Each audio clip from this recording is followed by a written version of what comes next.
Won't you crawl up in this bed with me? Get cozy up in these sheets, girl. Turn whatever you please, yeah, yeah. Look, I'ma keep it simple if you could. Bismillahirrahmanirrahim. Assalamualaikum warahmatullahi wabarakatuh. Kami dari kelompok 4. Pada video kali ini akan mempresentasikan mengenai materi kelompok kami, yaitu implementasi arsitektur MVC pada sistem pakar diagnosa tingkat depresi mahasiswa tingkat akhir. Adapun anggota kelompok kami terdiri dari yang pertama itu dengan NIM S1 19065 Muhammad Al-Qadri Nurikhwan Asrul. Ada S1 20007 Esi Anugrah Rahayu Kasim.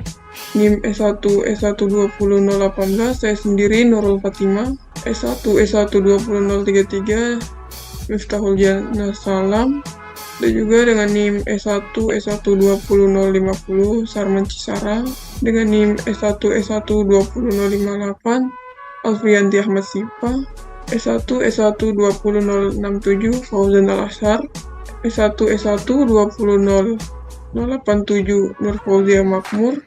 Dan yang terakhir ada S1 20104 Zaldaning Rati. Adapun topik pembahasan yang akan kita bahas kali ini itu ada, yang pertama ada pengenalan arsitektur MVC, yang kedua ada komponen model dalam arsitektur MVC, yang ketiga ada komponen view dalam arsitektur MVC, yang keempat ada komponen controller dalam arsitektur MVC, kelima ada interaksi antara model view dan controller, keenam ada aliran data dalam arsitektur, yang ketujuh, implementasi MVC dalam sistem pakar diagnosa.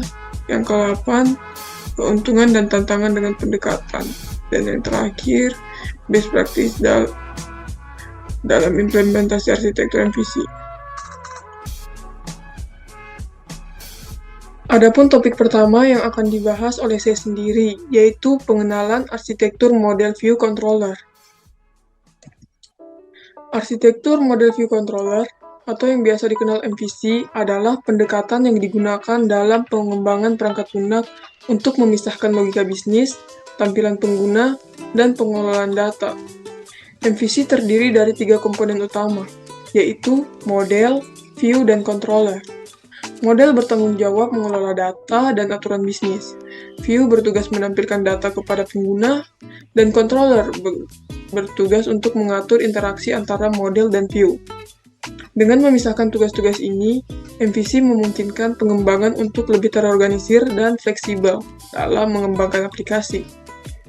Nah, pada sistem kami ini, kami menggunakan framework Laravel untuk menerapkan arsitektur MVC. Mungkin lebih jelasnya, teman-teman bisa melihat ilustrasi berikut. Ini merupakan penerapan MVC pada Laravel. Nah, pada sistem pakar ini, merupakan survei pengisian tingkat depresi mahasiswa tingkat akhir.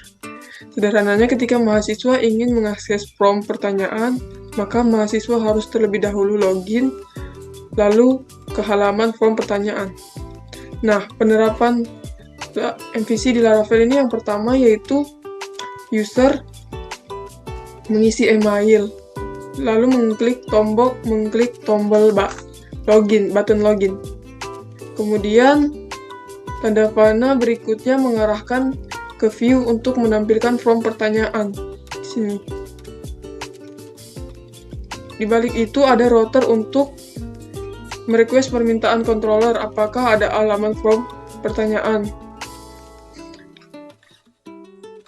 Lalu yang ketiga, pada panah ketiga ini, controller tempat melakukan login untuk tampil data. Sebelum itu, si controller harus meminta model apakah ini ada datanya ke database atau tidak. Kemudian, pada panel keempat ini, mencari data yang diinginkan oleh controller dan mengirimkan data itu kembali ke controller bahwa datanya itu ada. Nah, di sini kemudian panah kelima ini datanya sudah didapat dari model dan siap untuk ditampilkan ke view melalui router. Kemudian yang keenam, itu view menampilkan halaman form pertanyaan ke user, dan user siap menjawab pertanyaan untuk memastikan tingkat depresinya. Itu saja dari saya, untuk materi selanjutnya akan dijelaskan oleh teman saya. Terima kasih. Baik, di sini saya akan melanjutkan paparan materi oleh rekan saya. Sebelumnya itu perkenalkan, saya Esi Anugrah Rahayu Kasim dengan stambuk S1S1 2007. Nah, jadi di kesempatan kali ini saya akan coba menjelaskan mengenai komponen model dalam arsitektur MVC. Nah, jadi komponen model dalam arsitektur MVC merupakan representasi dari data dan juga aturan bisnis aplikasi, di mana model ini bertanggung jawab untuk mengelola data, seperti membaca, menulis, dan juga memperbarui basis data. Model juga mengimplementasikan logika bisnis dan juga aturan validasi terkait data. Nah, dengan model yang terpisah, perubahan pada data dapat dilakukan secara terpusat dan juga efisien tanpa perlu memodifikasi tampilan ataupun juga pengontrol. Nah, jadi kami menggunakan framework Laravel versi 10, di mana Laravel versi 10 ini telah menerapkan arsitektur MVC. Nah, pada Laravel terdapat folder ataupun juga direktori app, di mana di dalam direktori app terdapat direktori models. Seperti yang saya jelaskan tadi, bahwasanya direktori model inilah yang bakalan bertanggung jawab untuk mengelola data, seperti membaca, menulis, bahkan memperbarui data. Nah, pada gambar di samping ini, pada sistem kami ada beberapa file, yakni file PHP yang terdapat di dalam directory models, yaitu ada artikel PHP, kemudian ada diagnosa PHP, ada gejala PHP, keputusan PHP, kondisi user PHP, tingkat depresi, dan juga user PHP. Nah, jadi perlu teman ketahui, apalagi mungkin teman-teman yang berminat untuk mempelajari framework Laravel ini. Nah, ada beberapa atribut yang umum digunakan dan pastinya berguna dalam mengelola data, di mana atribut yang pertama ada table, seperti gambar berikut, di mana atribut table ini digunakan untuk menentukan nama table yang terkait dengan model. Nah, secara default, Laravel akan mengasumsikan bahwa nama table itu menggunakan konveksi jamak dari nama model dengan huruf kecil. Nah, jika nama table tidak mengikuti konversi tersebut, maka kita dapat menentukan nama table secara eksplisit menggunakan atribut table. Pada sistem kami ini, kami akan protected untuk table diagnosa.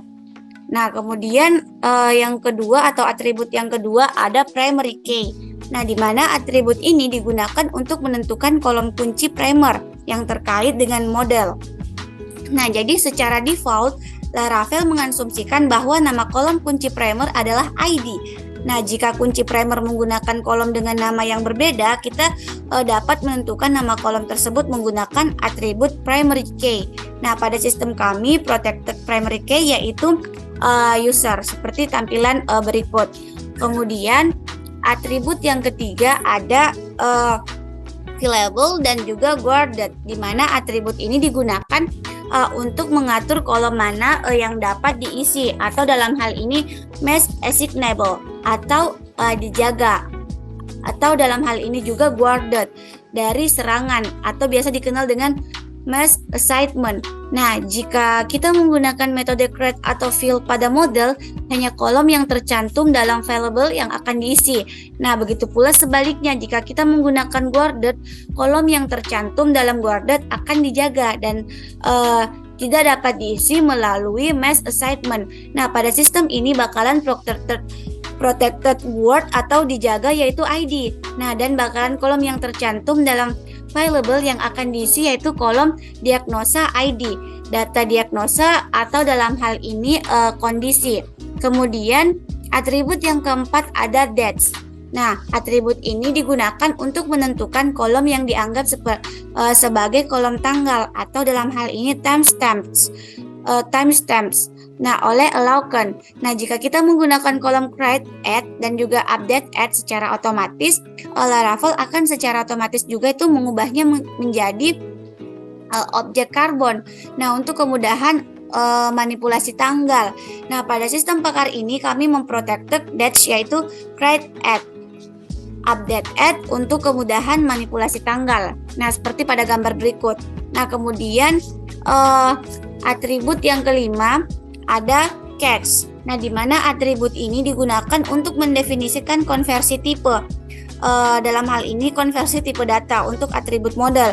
Nah, jika kita mengkonversi nilai atribut ke data tertentu seperti integer, float, boolean, array, atau objek JSON, ini memungkinkan untuk kita dengan mudah menyimpan dan mengambil data dengan tipe data yang tepat.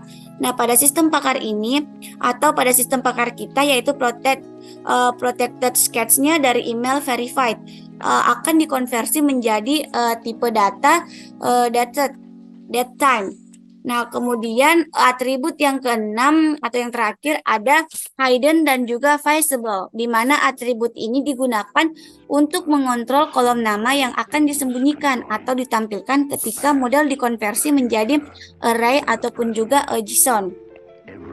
Nah, jadi jika kita ingin menyembunyikan beberapa kolom secara default, kita akan menambahkannya ke dalam hidden. Nah, jika kita ingin hanya menampilkan beberapa kolom secara default, kita dapat menentukannya dalam visible. Nah, jadi pada sistem pakan ini bakalan diprotected atau dalam hal ini hidden kolom password dan juga remember token akan disembunyikan atau tidak akan ditampilkan ketika model user diubah menjadi array ataupun juga JSON. Nah, mungkin itu saja dari saya. Selanjutnya saya kembalikan ke rekan saya. Baik, selanjutnya saya Zaldaningrati dengan NIM E1E12014 yang akan menjelaskan mengenai komponen view dalam arsitektur MVC. Komponen view MVC bertugas menampilkan data dari model kepada pengguna. View berfokus pada tampilan grafis atau antarmuka pengguna yang digunakan untuk berinteraksi dengan aplikasi. Tugas utama view adalah menampilkan data dengan cara yang informatif dan menarik bagi pengguna. View tidak memproses data, melainkan hanya menampilkan data yang diberikan oleh model. Setiap perubahan yang terjadi pada data dalam model akan tercermin dalam view yang relevan. Pada Laravel, folder resource digunakan untuk menyimpan berbagai sumber daya yang diperlukan oleh aplikasi web seperti template, Blade, file CSS, file JavaScript, gambar, dan lainnya. Dalam kasus ini, folder resource memiliki beberapa direktori, yaitu yang pertama direktori admin. Direktori admin ini mungkin berisi tampilan atau template khusus yang digunakan untuk halaman admin dalam sistem. Terdapat juga di dalam direktori admin yaitu direktori depresi, diagnosa, gejala, @admin.blade.php, admin main.blade.php, dashboard.blade.php, list admin.php.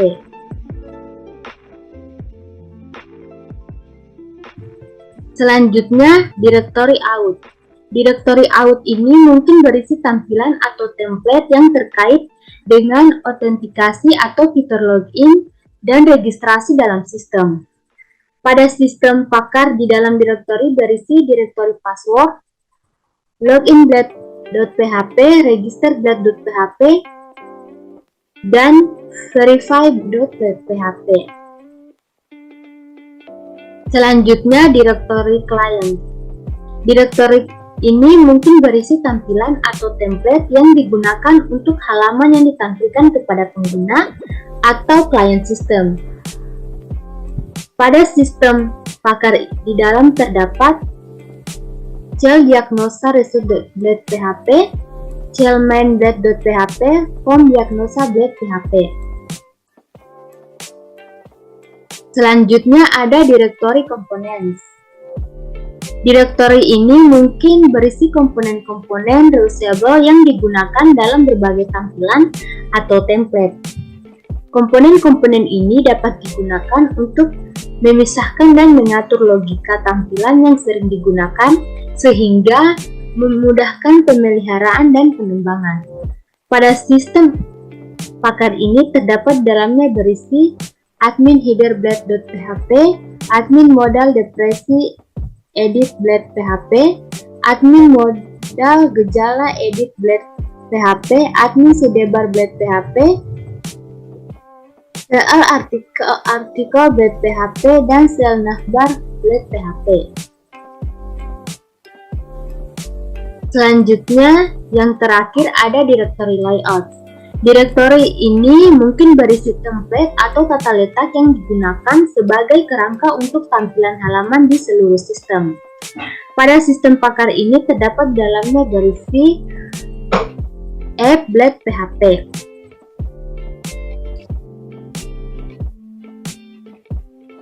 Selain direktori-direktori di atas, terdapat beberapa file blade yang ada di dalam folder source. Setiap file blade ini merupakan file template yang menggunakan sintaksis Blade Laravel untuk menghasilkan tampilan HTML yang dinamis. Misalnya, home Blade PHP bisa menjadi halaman berada di sistem Anda, login Blade PHP bisa menjadi tampilan halaman login, dan seterusnya. File-file tersebut akan diolah oleh Laravel saat diminta oleh pengguna dan digunakan untuk menghasilkan halaman HTML yang akhirnya akan ditampilkan di browser pengguna. Sekian, saya serahkan ke pemateri selanjutnya. Baik, terima kasih atas kesempatan yang telah diberikan kepada saya. Perkenalkan, saya Fauzan Al-Azhar dengan NIM S1S1 20067. Nah, pada kesempatan kali ini saya akan mencoba menjelaskan mengenai poin keempat, yaitu komponen controller dalam arsitektur MVC. Nah, lanjut. Komponen controller MVC dalam arsitektur MVC berperan sebagai penghubung antara model dan view. Controller menerima input dari pengguna melalui view, kemudian menerjemahkan input tersebut menjadi aksi yang relevan. Nah, controller berkoordinasi dengan model untuk memproses data yang diperlukan dan melakukan perubahan yang sesuai. Setelah pemrosesan selesai, controller memutuskan tampilan yang harus ditampilkan kepada pengguna melalui view yang tepat. Nah, pada sistem Pakar terdapat folder controllers. Dalam Laravel adalah direktori yang digunakan untuk menyimpan file-file yang bertanggung jawab untuk mengendalikan logika aplikasi. Setiap file controller biasanya berisi fungsi-fungsi yang menangani permintaan HTTP dari pengguna, manipulasi data, dan mengembalikan respons. Nah, berikut adalah penjelasan singkat mengenai setiap file yang ada dalam file controllers. Nah, yang pertama yaitu out. Directory out ini mungkin berisi file-file.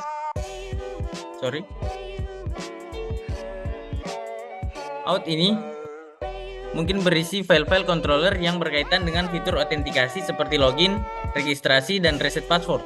File-file controller di dalam direktori ini bertanggung jawab untuk merespon permintaan yang terkait dengan autentikasi pengguna. Yang kedua, berikutnya yaitu artikel controller PHP. File ini merupakan controller untuk menggunakan data artikel dalam sistem. Pada controller ini akan memiliki fungsi-fungsi untuk menampilkan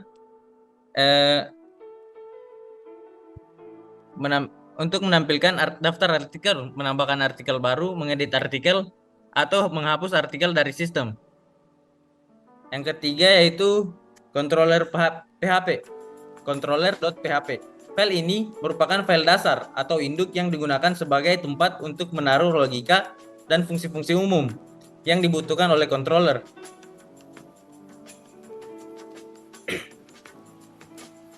Yang dibutuhkan oleh controller lainnya.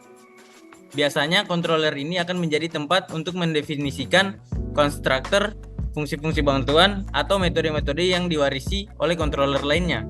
Yang keempat yaitu diagnosa controller.php. File ini merupakan controller yang bertanggung jawab untuk mengelola proses diagnosa atau analisis dalam sistem. Controller ini dapat memiliki fungsi-fungsi untuk menerima input pengguna, menerapkan algoritma diagnosa, dan menghasilkan hasil diagnosa. Yang berikutnya itu gejala controller.php. File ini merupakan controller yang berfungsi untuk mengelola data gejala dalam sistem. Controller ini dapat memiliki fungsi untuk menampilkan daftar gejala, menambahkan gejala baru, mengedit gejala, atau menghapus gejala dari sistem. Nah, berikutnya home-controller.php. File ini merupakan controller yang bertanggung jawab untuk mengelola logika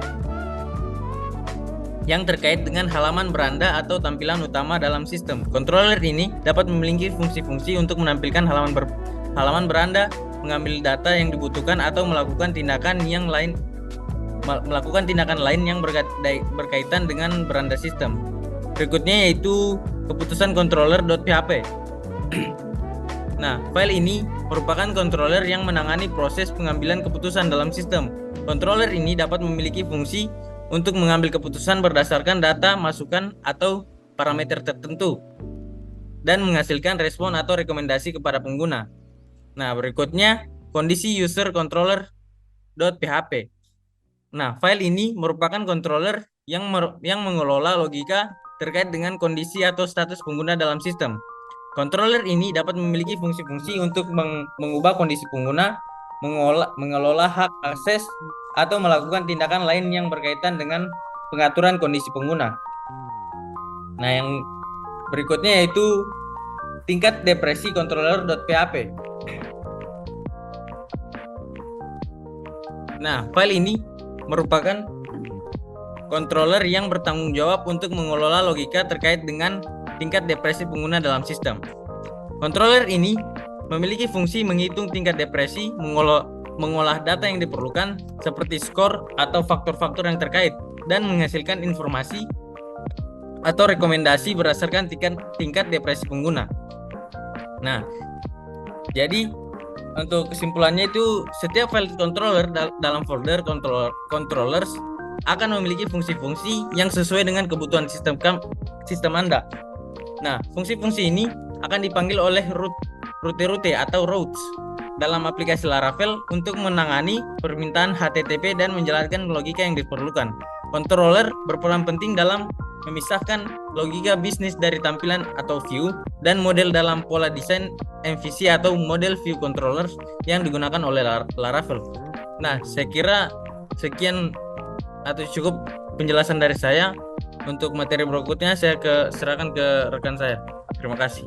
Selanjutnya saya akan menjelaskan materi kelima, yaitu interaksi antara model, view, dan juga controller. Namun sebelum saya masuk ke pembahasan tentang interaksi, saya terlebih dahulu ingin menjelaskan sedikit tentang model, view, dan juga controller. Nah, yang pertama itu adalah model. Model ini mewakili data dan logika bisnis dalam aplikasi. Nah, model ini biasa kita sebut dengan database. Jadi, model berfungsi untuk mengelola, memanipulasi, dan menyimpan data yang diperlukan oleh sebuah aplikasi.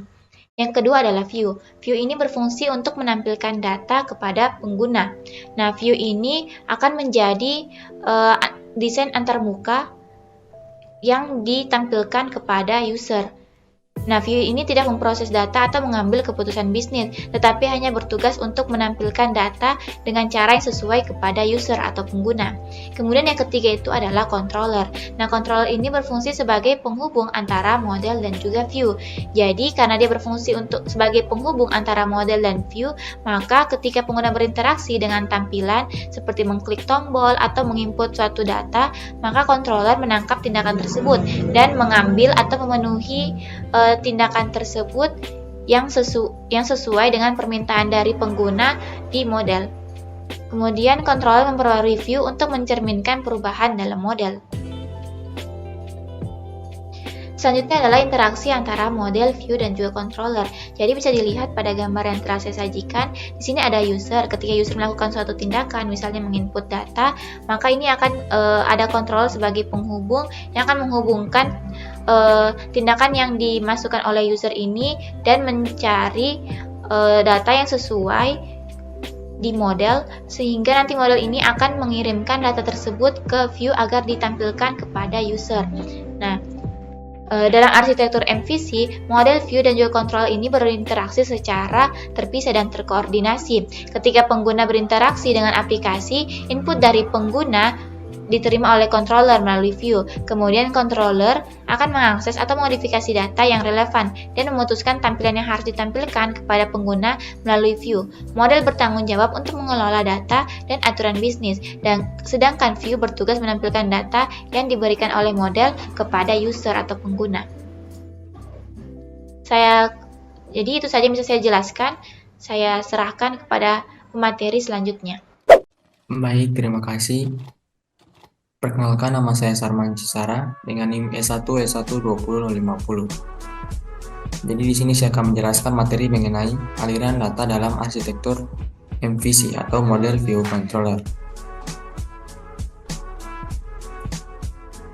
Nah, aliran data dalam arsitektur model view controller atau MVC dimulai padanya pertama kali dimulai pada bagian view.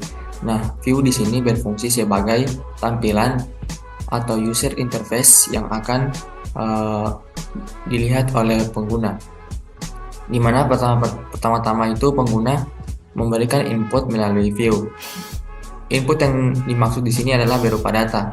Nah, kemudian input yang berada pada view tersebut kemudian diteruskan ke controller, di mana para controller akan menerjemahkan input tersebut menjadi aksi yang sesuai. Aksi yang sesuai di sini maksudnya adalah aksi yang dapat berupa tambah data, edit atau modifikasi data, ataupun bahkan menghapus data. Kemudian dari controller ke model, di mana controller kemudian akan berinteraksi dengan model, seperti yang saya jelaskan sebelumnya. Nah, di mana interaksi antara controller dengan model ini bisa saja untuk mengambil atau memodifikasi data, mengedit data, menghapus ataupun bahkan menambahkan data baru. Di mana tentunya aksi yang terjadi adalah aksi yang relevan. Maksudnya, jika pengguna ingin menambahkan data, maka aksinya adalah tambah data. Jika ingin mengedit data, maka aksinya adalah modifikasi atau edit data. Jika aksinya adalah hapus data, maka yang akan terjadi juga adalah hapus data. Nah, selanjutnya setelah dari model, kemudian controller akan memutuskan tampilan yang harus ditampilkan kepada pengguna melalui view. Jadi, data yang telah dimasukkan ke dalam model akan kembali dipanggil oleh controller, di mana controller akan membawa data tersebut ke view. Nah, pada view kemudian data akan ditampilkan oleh pengguna sesuai dengan model yang ada atau database yang ada. Nah, yang terakhir, aliran data ini memastikan bahwa tampilan selalu terkait dengan data yang up to date. Maksudnya adalah aksi apapun yang kita lakukan pada view, maka akan selalu menampilkan data yang update atau data yang terbaru. Maksudnya, jika kita melakukan aksi tambah, edit atau modifikasi data, ataupun bahkan hapus data, maka data yang tampil pada view adalah data yang terbaru atau up to date. Berikut saya akan menjelaskan mengenai sedikit contoh aliran data dalam arsitektur pada codingan yang ada.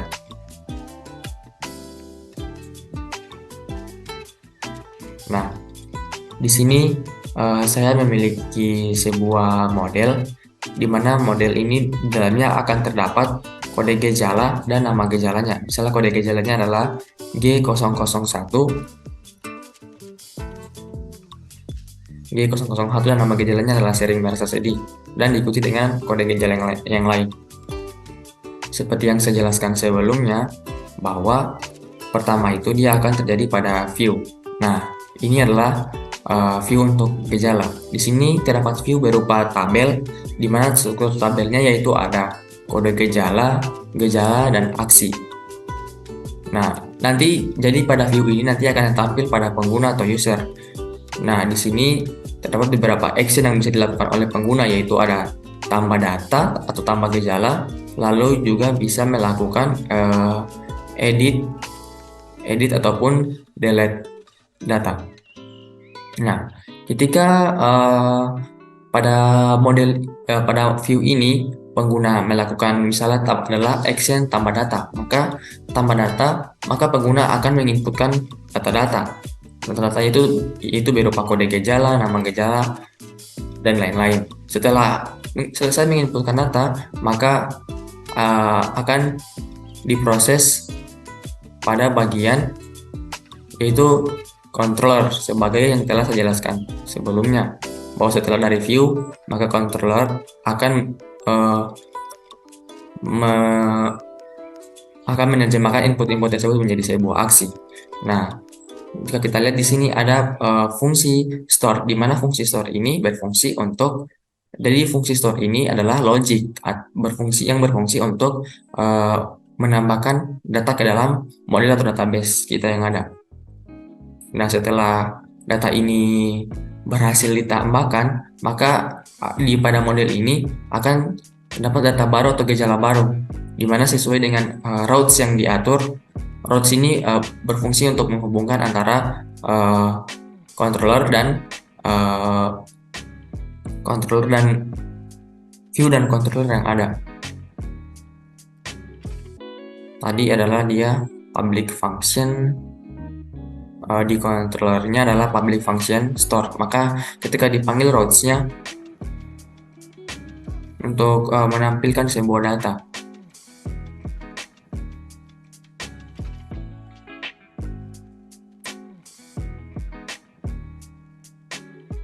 nah, setelah data yang masuk ke database, kemudian controller akan mengambil data tersebut atau mengambil semua data tersebut. Nah, di sini kalau kita lihat adalah di sini ya, gejala al, maksudnya yaitu untuk mengambil semua data yang ada pada tabel gejala. Karena di sini adalah menggunakan al atau semua data yang ada pada gejala. Nah, setelah itu data tersebut kemudian ditampilkan di view menggunakan perulangan atau for each.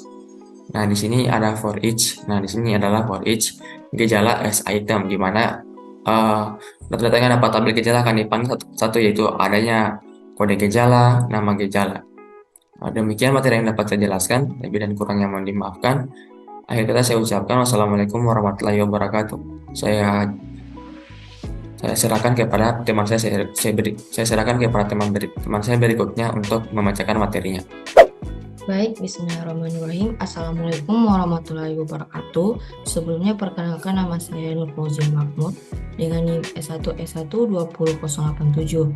Pada video kali ini saya akan menjelaskan mengenai bagian ketujuh, yaitu implementasi MVC dalam sistem paket diagnosa, di mana nanti sistem kita ini menggunakan framework Laravel. Jadi kita langsung saja menjalankan sistemnya.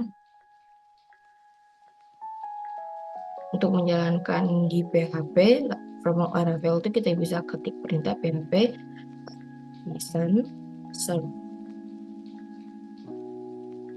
Nah, tinggal kita copy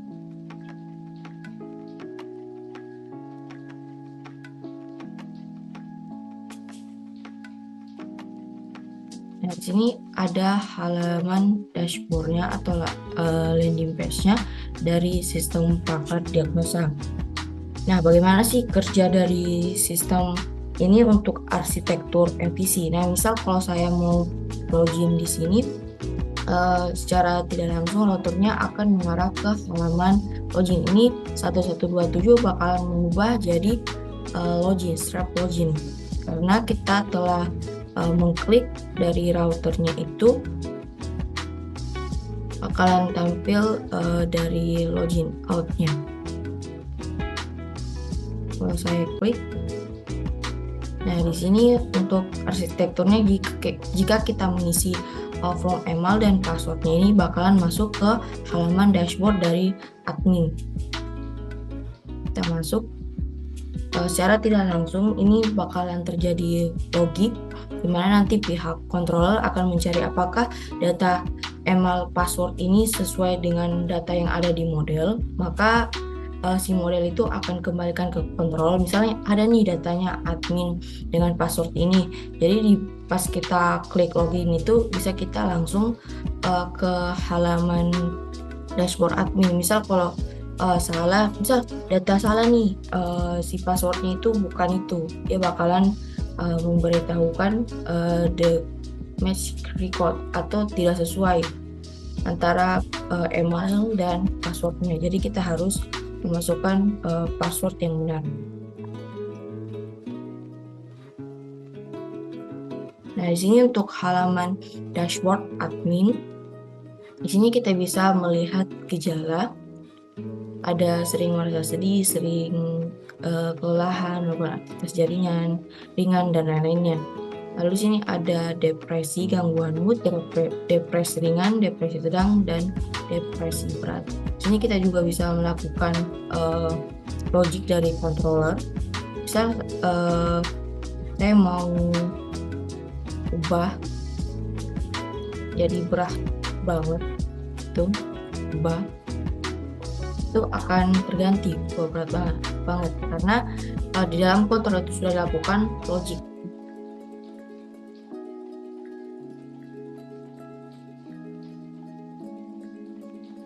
Pada controller yang ini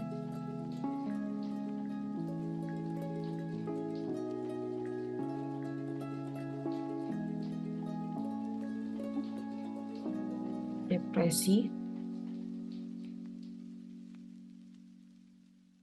tingkat depresi ini akan melakukan sebuah penambahan data dan penghapusan datanya atau pengupdatean data kayak tadi. Ini update data yang tadi stres banget ya, yang tadinya itu depresi berat jadi kita ubah jadi depresi banget. Lalu juga kita bisa tambah depresinya ini, misal kodenya itu P005,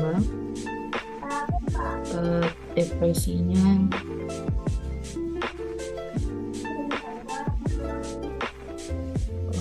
baik, kita simpan. Nah di sini otomatis si halaman view-nya akan bertambah depresi yang baik. Dimana kalau kita request datanya ini dari si controller storage. Jadi sebelum dia melakukan logic untuk penambahan data ke database, dia bakalan router yang sudah disediakan di sini untuk penambahan si depresinya. Nah, juga kita bisa hapus. Ini otomatis controller akan meminta penghapusan data ke model. Kalau logikanya itu sudah benar di controller itu bakalan menghapus si depresi ini. Jadi depresi tersebut terhapuskan. Nah, di sini untuk hasil diagnosa, tabel hasil diagnosa ini bakalan terisi jika kita mengisi survei diagnosa. Misal kita mengisinya. Ini saya isi secara random.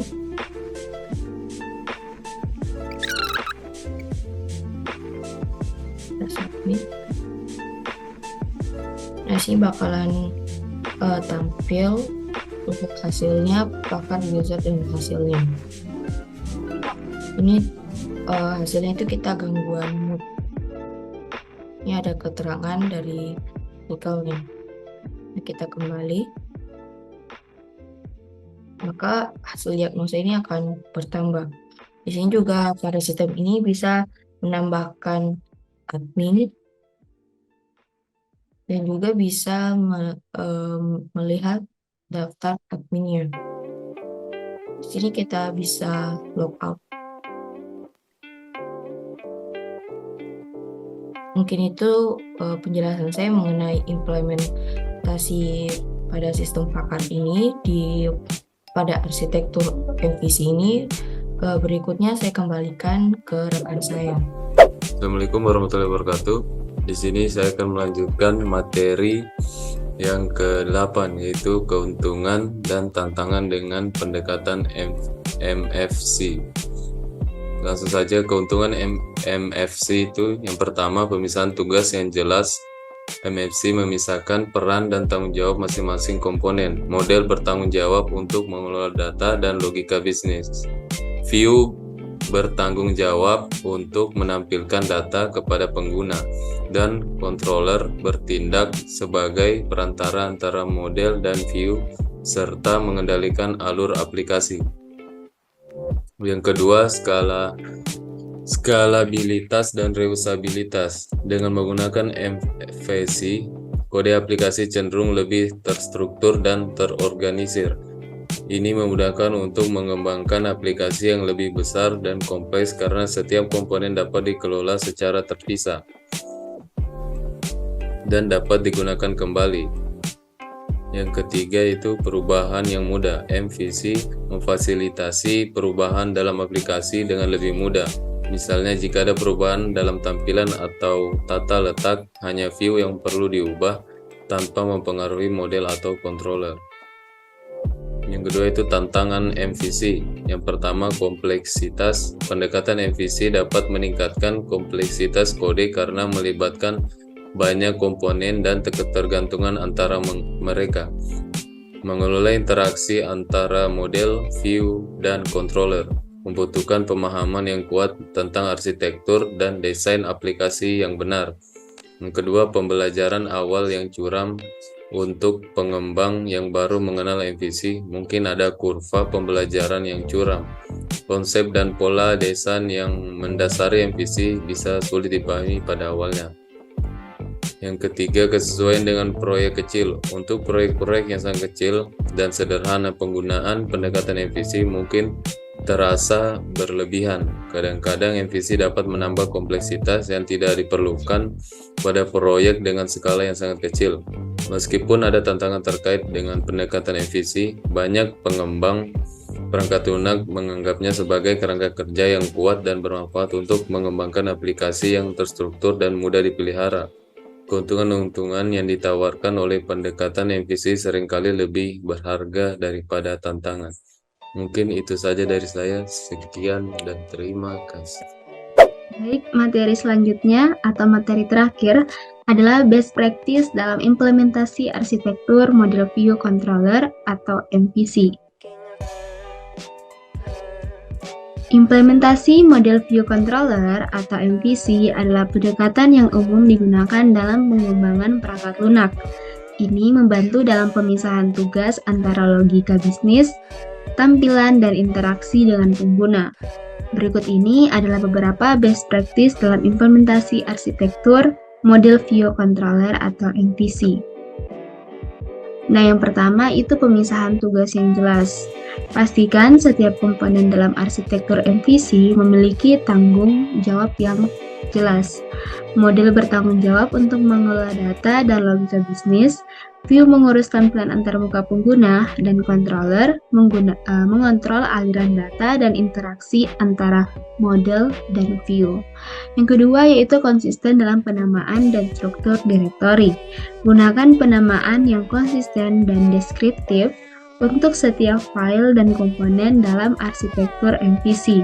Selain itu, buat struktur direktori yang terorganisir dengan baik, sehingga memudahkan navigasi dan pemilahan kode. Yang ketiga, kepatuhan pada prinsip keterpisahan antara komponen. Pastikan komponen-komponen MVC saling terpisah dengan baik. Model tidak boleh memiliki ketergantungan pada view atau controller, dan view tidak boleh mengakses langsung model. Gunakan konsep penghubung atau interface jika perlu. Yang keempat, gunakan konsep template yang untuk tampilannya meningkatkan keterpisahan antara logika, tampilan, dan logika bisnis.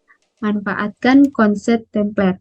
Pisahkan kode tampilan dari logika bisnis yang terkait sehingga memudahkan pengolahan dan perubahan tampilan. Yang kelima, ada manfaat pengikatan data atau data binding. Nah, pengikatan data adalah mekanisme yang memungkinkan tampilan secara otomatis diperbarui ketika data yang terkait berubah. Gunakan teknik pengikatan data untuk mengurangi jumlah kode yang harus ditulis secara manual untuk memperbarui tampilan. Nah, yang keenam itu hindari logika bisnis yang berlebihan di tampilan. Tugas utama tampilan adalah untuk menampilkan data kepada pengguna dan merespon aksi pengguna. Hindari menempatkan logika bisnis yang kompleks di tampilan. Sebagai gantinya, tempatkan logika bisnis di model atau controller. Yang ketujuh, manfaat pengujian unit. Selalu lakukan pengujian unit pada komponen model, view, dan controller secara terpisah. Hal ini memastikan bahwa setiap komponen berfungsi dengan benar secara individual dan membantu mengidentifikasi masalah dengan cepat. Yang kedelapan, gunakan pengendalian atau controller yang tipis. Pengendalian sebaiknya berfungsi sebagai penghubung antara model dan view tanpa terlalu banyak logika bisnis yang kompleks. Jaga agar pengendalian tetap tipis dengan memindahkan logika bisnis ke model. Yang kesembilan, pertimbangan penggunaan pola desain tambahan. Terkadang menggunakan pola desain tambahan dapat meningkatkan fleksibilitas dan pemeliharaan dalam arsitektur MVC. Beberapa contoh desain yang dapat dipertimbangkan adalah dependency injection, observer, dan factory. Dan yang terakhir itu yang ke-10, gunakan kerangka kerja atau framework yang sesuai. Memilih dan menggunakan kerangka kerja MVC yang sesuai dapat mempercepat pengembangan dan memastikan kepatuhan dengan praktik terbaik. Nah, mungkin itu saja materi dari kelompok kami. Lebih dan kurangnya mohon dimaafkan. Wabillahi taufiq wal hidayah. Wassalamualaikum warahmatullahi wabarakatuh. Look, I'ma keep it simple. If you could take this invitation and just come over to mine, I'll let you decide if you wanna just say so. Straight through the night, just me and you.